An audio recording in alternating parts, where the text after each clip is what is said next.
I pledge allegiance to the flag of the United States of America and to the republic for which it stands, one nation, under God, indivisible, with liberty and justice for all.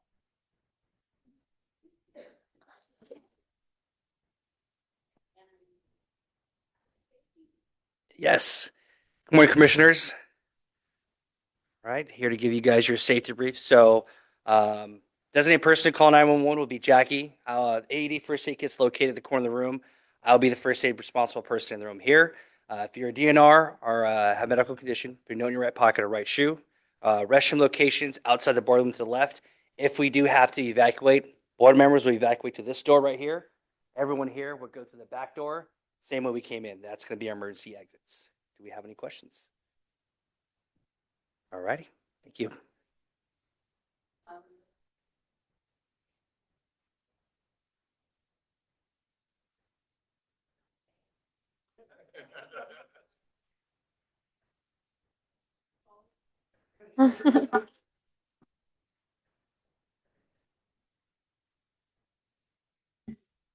Thank you. It's great to be here. Thank you. And just as a reminder for those in the boardroom, please speak into the mic so that those online can hear you very clearly, please. All right, roll call. Commissioners Marchand? Here. Salwan? Difficulty with my video. Thank you. Present. Ariola? Present. Ding? Fugazi? Vice Chair Zuber? Present. Chair Craig Hensley? Here. Thank you. We have quorum. And then ex officio members, do we have anyone on from StanCog? Anyone on from SJCOG? Diane Nguyen, present. Thank you. SJRTD? Good morning, Ken Baxter. Caltrans? Good morning, it's Tom Dumas, Caltrans. Thank you. And I do see attendees for StanCog. I am trying to promote. No. Okay, perfect. StanCog, do we have a representative?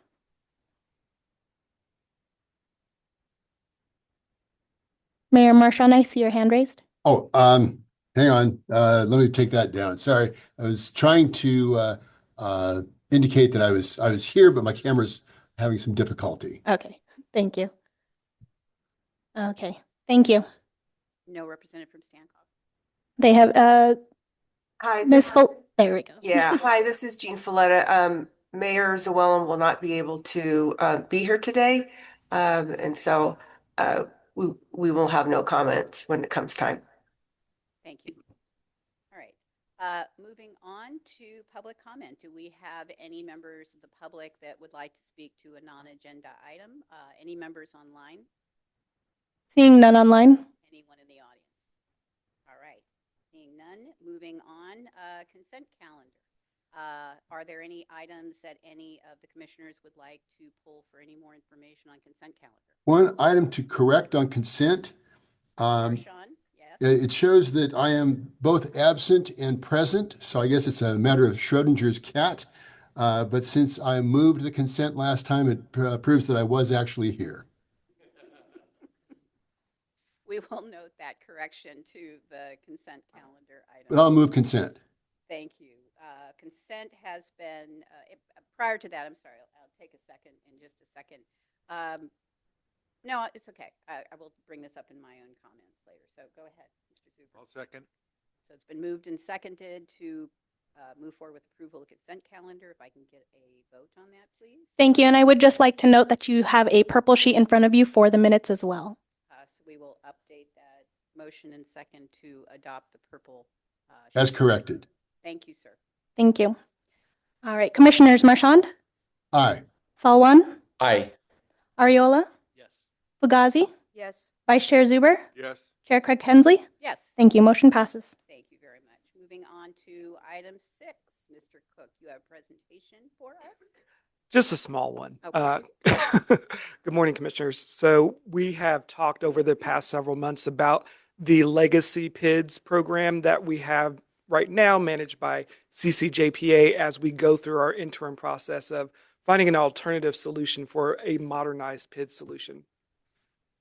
And so just to kind of give us a little bit of background and refamiliarization, CCJPA took responsibility for the maintenance and operating of the legacy PIDs back in 2020. Again, we thought this was going to be a 18 to 24 month project. And so we had a reimbursement agreement set up, and that was going to end September 2022. The project continues on, which is Cal PIDs. And so we still need to make sure that we have our legacy PIDs operating. And so we need to reestablish our sort of interagency agreement with CCJPA to make sure that, one, we can cover some of the past balance of responsibility of fees that we have, but also bringing us current. So when we had the agreement stop in 2022, we were waiting for Capital Corridor to, invoice us, provide us with the backup to be able to justify the expense. They finally have done that, and so we're just trying to get current. And so with that, I'm going to hand it over to Autumn to talk about the procurement process. Thank you, Marcus. So in November of 2018, Capital Corridor released a solicitation. Thank you. Sorry, you're taller. To replace the previous PID system with the modern version that we've had since they're working on. And then the contract was awarded in November of 2019 to Zenitech, and they are still the current contractor working on the project now. And then the Rail Commission will enter into an intergovernmental reimbursement agreement with Capital Corridor for allowable costs associated with the oversight of the legacy PIDs. And then any future costs will be brought to the board through the amendment process. So based on the current revenue and expenses that for the back pay, and then for the rest of the fiscal year 25-26, that's in the current annual budget. Any future expenses or anything additional will be brought to the board as part of the budget approval process or an amendment process. And so with that, staff asks for approval of this agreement, and we would be happy to answer any questions. Any questions for staff before I turn to public comment? No questions. Is there anyone online that has public comment? Seeing none, I have received a comment asking board members to speak closer to the mic as well, just as a heads up. Okay, thank you. Thank you. Anyone in the audience? Seeing none, I will move to the commission. Does anyone have any additional comments, questions? Otherwise, I would take a motion. I'll move to adopt the resolution. Second. Moved and seconded. If we can please get a roll call. Thank you. Commissioners Marchand, Aye. Salwan, Aye. Ariola, Yes. Fugazi, Yes. Vice Chair Zuber, Yes. Chair Craig Hensley. Yes. Thank you. Motion passes. All right. Thank you very much. Moving on to item 7 for the extending of the transition date for direct management of the 8th grade American Shuttle Program. Good morning. Good morning. I'm here to talk about the ACE shuttle. Thank you. So a little bit of background on the ACE shuttles. They started in 1998 when the train service started. They're free for all ACE riders. We operate out of the Great America train station. We have about 20,000 shuttle boardings per month. 30% of ACE riders use these shuttles. It's 8 routes, 9 buses, and it is that first and last mile critical connection for all of our passengers. The service is managed by VTA. They've always managed it and contracted it out to a third-party operator. Currently, the operator is Avalon Transportation. They've done it for about 17 years. Our projected cost for fiscal year 26-27 is $3 million. 96% of that is going to be funded by ACE. The remaining 4% will come from private funding sources or other regional grants. So back in August, we came to the board with an information item to discuss the possibility of transitioning the management of the program from VTA to the Rail Commission. At that time, it was just an information item. We talked about potentially having that transfer happen in July of 26. And the reason behind it was that we were in a good position to take over oversight of the contract, and it was a good timing for VTA as well to transfer it over. And if we're funding the contract in full, it just made more sense that we'd have more oversight of it and we can manage it directly. So as the transition conversations started with VTA, we came up with a critical timeline of events that had to happen to make it happen on time. And so one of the issues that we had is that we have to go out to bid for a new operator. So there would be an RFP. So that gave us a critical deadline date to send out the procurement.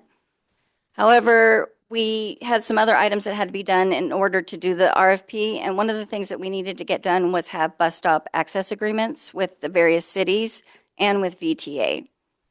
At that time, VTA thought it was as simple as them just saying that we could use their bus stops and send us an email and that it would be okay. However, we started meeting with all the different cities. We have 6 different cities that we would be operating in, and it was not that easy. So what happened is that we have 220 bus stops, 6 different cities. Many of the access agreements and encroachment permits that VTA have date back to the 1970s, and they're not easily accessible. So we're actually starting from scratch, and we will need to have an agreement with the various cities and for all the different stops. So we had 2 options, either continue on with the transition to happen 26, which we wouldn't have these access agreements in place in time, or we defer it until 27, which is what we've decided to do. So during this next year, we will continue to work with VTA on the transition. They will give their current operator, Avalon, an extension of another year on their contract. They've asked that we commit to funding the project again for this coming year, and that they would like a letter showing that we will fund the commitment for the new year, knowing that it won't be finalized until May with our work plan budget. And they'll continue to work with us. We'll apply for the TFCA funding as well for 27. So there's no impact to the fiscal impact, but there will be just asking for the letter that we will commit to funding it for the next year. And that's it. Any questions? Any questions from commissioners or online from Mayor Marchand? I do have just one question. So these 1970s agreements are VTA agreements, correct? Yes. So in working with each of those municipalities, is VTA the lead and we are reliant on them, or are we part of that process? When you start talking about agreements in that many municipalities, even a date of May looks fast. So how's this process working in terms We're going to take the lead on it Okay. because we're going to actually have the agreements with each of the cities. Unfortunately, each city, even though they're a little bit different, they're very similar, the process. Okay. So we have an idea. We've met with every single city. They've been very cooperative in working with us. So VTA is working with us, but we're actually going to take the lead on it. Okay, so we have a little bit more control as to the Yes. All right, I appreciate hearing that. Do we have any public comment online?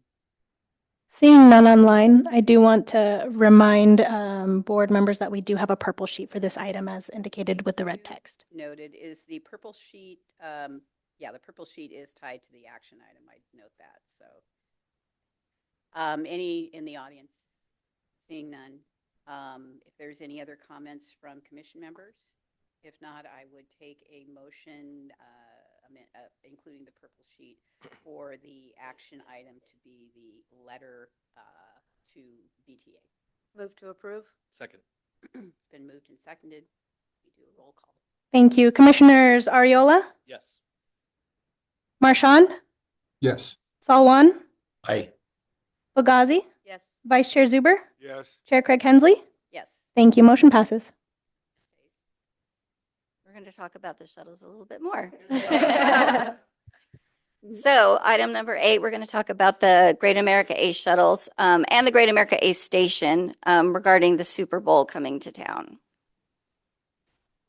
So a little bit more background on the Ace shuttle program. This is really about the Great America Ace station. Not only does our Ace shuttles run out of this service, so do a lot of private employer shuttles. A lot of employees or riders, they park their cars there during the week, overnight.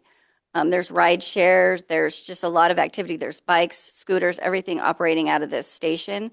There's over 1,000 riders every day going in and out of the Great America Ace station each weekday. And during our peak times in the morning and in the afternoons, we have up to 17 buses in there picking up various riders going to all the different companies in Silicon Valley. So Super Bowl 60 is coming to town. It's coming on February 8th to Levi's Stadium. Unfortunately, coming to Levi's and us being so close to Levi's Stadium, we're being affected by all the road closures. And this Super Bowl is a little bit different than the one we had 10 years ago, is where all the road closures are actually starting this week. So they started on Monday, January 5th. The main road closure that's affecting us is Stars and Stripe, which is actually the road in and out of the station. No vehicles will be able to access the station at all. So we started working with the Bay Area Host Committee, Levi's, 49ers, and the NFL staff to come up with alternate plans for what we would do because we can't get any of our vehicles and our passengers can't get in and out like they normally do from the station. So as you can see from this map here, we are, in case anyone didn't know, we're directly adjacent to the Levi's Stadium. And so the Stars and Stripes is the road that goes into the station, but also goes in behind the Levi's. And the reason why that road is closed is for security purposes. So starting Monday, they've closed it. Only trucks that have been accessed, x-rayed and gone through a full security check have access to that area. So that's why. So this closure goes from January 5th to February 22nd. It's 48 days. So even the Super Bowl's on the 8th, they've got it locked down and we cannot get in. So they have a lot of road closures that will be happening and it's in phases. So currently we're in phase 1. So if you can see on the map, it's kind of small, but all the red, those are all the closures that have already taken place starting on Monday. Coming on phase 2, there'll be more changes and more closures. That'll be more of an impact, but that starts the week before the Super Bowl. That impact will actually cause a lot more traffic and detours in the area because they're really closing 2 miles around the stadium. So currently, what our only option was that would really work for our passengers, the best scenario that we had was to work out of a parking lot up the street. So Levi's was able to get this parking lot that's for an old business park, and they leased it for us at a cost to them of $200,000 so that we could operate out of this parking lot. So our A shuttles are working out of there. The passengers that park their cars overnight are parking in that lot. Some of the employer shuttles are actually operating out of that parking lot. So we worked really closely with the city, NFL, the host committee, and everybody to make this as easy as possible. It's still inconvenient for the riders. It's almost 3 blocks. Of course, the first morning it was pouring rain, so that didn't help. We have signage, we have staff out there. But it's an extra 30 minutes a day for everybody. They have to walk up the street, and then we have to start the shuttles every afternoon 20 minutes earlier just because of to give them time to walk to catch the train. So it's a bit of a nightmare for everybody, but this is the best scenario that we had. And so overall, I think considering everything, it was pretty successful the first couple days. So currently, we're going to start the shuttles 20 minutes early in the afternoon. The week before the Super Bowl, we're going to have to go to 30 minutes because of the additional road closures. We do have a bus bridge contingency plan in place, so if case a shuttle misses the train in the evening, we have a way to get everybody home. We're operating as normal, but we're monitoring the traffic and the situation every single day. And we will pivot if we need to. So we're going to change things if we need to. We'll make sure everyone has enough notice, but we're going to be flexible on the situation because it will change every day. We have started communications with the passengers. We started communicating with them the week of the December 15th. They've gotten email alerts. There's notifications on the app that we've been making announcements on the trains. The PSRs have been talking to the riders. There's an electric message board at the parking lot. There's signage everywhere. We still did have a good handful of people that got lost Monday morning. And so these are just some pictures from Monday. So as you can see, we have people that are going to manage that staffed track crossing area because the passengers do have to walk across the tracks and then walk up the street.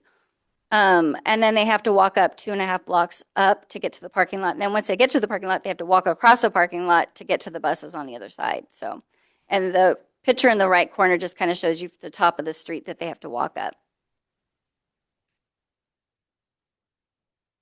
And then the good news is we are having a Super Bowl train that will operate on Sunday, February 8th. It's going to depart Stockton at 9:30 in the morning. It should get to Levi's at 11:23. It'll depart Levi's at 9:30 p.m. and then it'll be back to Stockton at 11:28 p.m. And that's our Super Bowl update. So there will be an impact fiscally because we are paying for the shuttles 20 minutes earlier, possibly even 30 minutes. We'll have some bus bridges that will happen if there's any train problems, missing the trains. And then we do have to pay for having staff out on site to help as well. Levi's did provide staff as well, though. So there's 6 people out there every day provided by Levi's Stadium, too, to help. So any questions? Questions from any of the commissioners? I appreciate your comment regarding the cost, because that was my first question was, all fine and good, 200,000, you found us a location, great, but this is staff intensive. I guess I would have to say if I was one of those riders, I think for that period of time, I might give up riding the train if I had to walk in the rain and figure out the bus situation and so forth. So I would be interested in us seeing the impact of ridership to that, because we don't want to lose riders, because that was such an inconvenience for them and it's not typical for our riders. So Yeah. that would be good for us to track. I'm assuming there are no ADA issues here. That I was looking at the crossing there over the rail line. We have accessibility taken care of. Yes, and there's Levi's has provided a mobility shuttle. So basically, once they cross the street, there's a shuttle bus there that has wheelchair accessibility, but it also anybody that has walking issues is okay. welcome to use the shuttle. So, and he just drives up and drops them off at their shuttle buses. Okay, perfect. That's all the question I had. Do we have any comments from the public online? Seeing none online. And any comments from the public in the room? Seeing none. This is an action item as well. So if there are no other comments. I do have. Oh, that's okay. Do we not? It says it's not an action. It's not an action. It's information. Okay, it's informational. I'm sorry. Missed it. Okay. I just wanted to say how much I appreciate all the work that's been done on this on our end. You know, I'm trying to think of 10 years ago what happened, and it's very different. The fact that all these roads are being closed, and when I looked through the staff report and looking at all the different routes to go, it is deeply impacted in that area. I can't imagine for those that live or work around there, let alone take our ACE train to get there. So I'm hopeful that maybe they can shorten the timeline after, you know, best case scenario. They say, oh, we don't need to be closed till February 22nd or whatnot, that we can pull back a little. But I appreciate all the work that our staff have done and will continue to do to let our passengers know that, you know, this is the situation, but we want to make it as easy for you as possible. So thank you for your work on that. You're welcome. Thank you. Thank you. Thank you, Ms. Hayes. And thank you to all the staff who's been involved in this. If we can move on to board member comments. Do I have any comments from board members today? The only thing I would note is I did, as I always do, I read the Washington update, and I was curious to know, Mr. Olander, I see Momo here, if we are going after one of the NOFA for the build grant was released. So just curious to know if we intend on going after funding through build. Yes, we are preparing a application for that. Hopeful. Thank you very much. Okay. With that, ex officio comments. We do not have Stan Cog commenting today, so if we can move on to our SJ Cog, and it's very nice to have you here commenting in person, Diane. It is very nice to be in person, and welcome again, everyone. Happy New Year to the San Joaquin Council of Governments office. I wanted to first welcome Chris to the region, and looking forward to your executive leadership. SJCOG has a long-standing partnership with the Regional Rail Commission. In fact, in the 90s, I was a young planner at SJCOG, first ran its service, working with Stacy Mortensen. So I'm very excited to work with you in your role. And also congratulations to David in your appointment as the Deputy Executive Director. A few announcements from SJCOG for this month. One is that SJCOG will be having the Mega Region Working Group meeting on January 30th in this office. For those of you who are not familiar, SJCOG is part of a working group made up of SJCOG, our neighbors, Sacramento Area Council of Governments, and in the Bay Area, the Metropolitan Transportation Commission. Together, our three agencies work together as a mega region to back policies and projects that advance our interconnected areas. And one of the projects on the Mega Region Dozen, a longstanding project that we all support, are ACE improvements. And that meeting is happening January 30th. The other interregional effort at the Council of Governments is the San Joaquin COG One Voice effort. The applications have been received for submittals to the advocacy program. We will be, as a unified voice, going to Washington, D.C. in May of this year, and in the next several months, working through the applications for project submittals to come up with the final list that the COG board will adopt for San Joaquin One Voice. And the hope is that through a joint effort, backing from all of our member agencies, that we can advocate and bring more dollars into San Joaquin County from the federal government, including an investment of dollars to public transit. In fact, the COG board, as part of One Voice, adopts a legislative platform, and one of the longstanding items in the legislative platform is to have the federal government infuse more dollars for critically needed public transit. So that concludes my report. Thank you, Madam Chair. Mr. Baxter, let's hear from RTD today. We do have a hand raised for Mayor Marchand. Oh, I'm sorry, Mayor. No worries. Oops. Just a quick comment. When I was back in Washington, D.C., middle of last year, had an opportunity to speak with the Department of Transportation. And unfortunately, at that time, they were talking about how the administration was not as interested in rail or public transit. They were more interested in, the quote was, big, beautiful roads and bridges.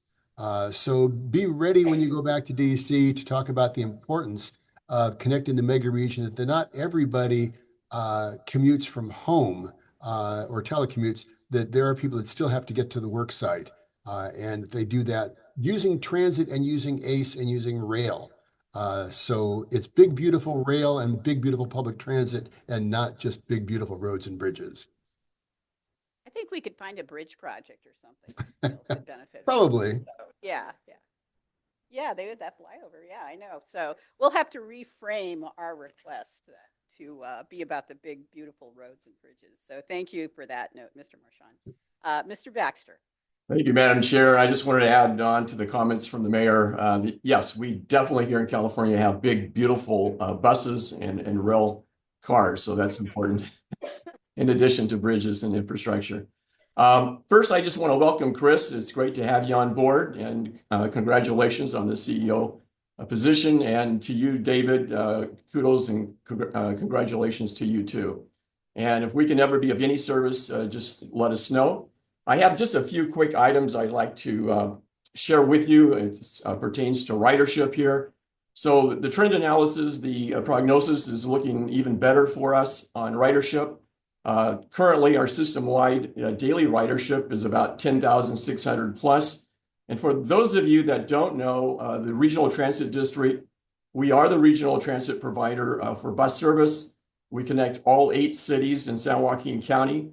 We have commuter services that go up to Sacramento. And years ago, when I worked for the state before I retired, I used that commuter service from Lodi at that time to Sacramento. And I really appreciate it. Note that, noted.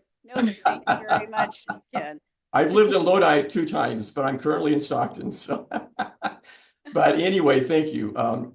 But we also have all of the fixed bus route service here in Stockton. And I just want to say that, think about this. And academics is extremely important to me, and I'm sure all of you, that any student, regardless of your age or affiliation with the university or community college or whatever, you can get there anywhere in this county through the RTD services. And to me, that's extremely important. And we serve a lot of people that are completely dependent on public transportation to get to their medical appointments, to shop, etc. We all know this, but sometimes it's important to remind ourselves of the importance of our services that we all provide. So a couple of other items here. So the annual ridership right now, at least for fiscal year 25, was 2.8 million, and the trend is going up. And then lastly, I just want to share that the weekday ridership average is right around 80% of the pre-COVID average. So I think that's great news for all of us, because the more we can serve and provide both with rail, commuter, intercity passenger rail, and bus service, the better, because we're here to serve humanity and meet the needs of our citizens and the people that we serve. So with that, Happy New Year to all of you. We're 8 days into the new year, and I wish you all a great day. Thank you. Thank you, Mr. Baxter. I think the 80% is trending with the same thing we're seeing in ridership on our own rail systems. So hopefully we will all work jointly together to boost that up to the pre-COVID levels. So definitely agree. Thank you. Yeah. I would stop for just a second. Ms. Fugazi, you had something you wanted to comment on? Yeah, I just wanted to make sure that we get an update on the Amtrak station off of San Joaquin. I know that I've heard from a number of constituents that it's rather dark over there at night, and that's where they have to go to get back to their origin. So I know we've put in some work over there, but I just kind of would like to have an update as to what else we are going to be doing to ensure the safety of our riders that are using that station. Thank you. I appreciate that. Perhaps that can be handled either offline, or if it bears a full informational presentation, I'll leave it up to you, Mr. Orlando. Side. Thank you. And now, certainly not least, but last, Mr. Dumas, if you would like to give us an update on Caltrans. Thank you. I just wanted to say Happy New Year. Hope everybody had a great holiday. Just one quick reminder that the U.S. Department of Transportation is better utilizing investments or leveraged development program, BUILD, for those who don't like to use that long title, has a call for projects and letters out. The applications are due the end of the month. End of February, excuse me. There's about $1.5 billion there. They're looking for programs that fund transportation infrastructure projects. So rail, passenger buses, you name it. It's a pretty wide gamut of things. But just wanted to remind everybody that if you do have any projects, to please hustle those up and get them submitted on time. If you need any help from the district, our investment program manager, Sylvia Dyack, is available to assist in any way we can. If you want to give me a call, I can get you her contact information. Other than that, I just hope everyone has a great new year.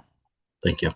Thank you, Mr. Dumas, and thank you for that generous offer from Caltrans. We are now moving on to our CEO's report. First time we've had a CEO's report stated on the agenda. So, Mr. Orlando. Well, thank you very much. Not a lot to report, given we were through the holidays for most of the time between the last board meeting, but I just did want to thank the commission and the staff in the community for such a warm welcome. I'm very excited to be here.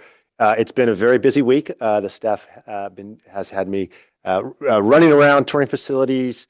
We've had hours-long internal meetings getting me briefed on the major operations and major initiatives. So that onboarding will continue over the next couple of weeks. I'll also be out riding the services and meeting community members and making sure I can get introduced to as many folks as possible as quickly as possible. So very happy to be here. Also wanted to just thank David and the entire executive team for their leadership, guiding the organization through the transition. Leadership transitions are never easy on an organization, and they've done an amazing job fostering a smooth transition. And I arrived, and everyone was ready to go, and had me briefed up quickly. And so I'm very confident we will hit the ground running, and very happy to see such a strong, enthusiastic team in place. So I thank the commission and look forward to working with all of you. here, Mr. Orlando, and if we can be of any help in accessing staff or leadership for our cities, don't hesitate to reach out to us as well. Thank you, sir. With that, short meeting today. So adjournment, the next regular meeting scheduled for February 6th at 9:30 a.m. and this meeting is adjourned at 9:06 a.m.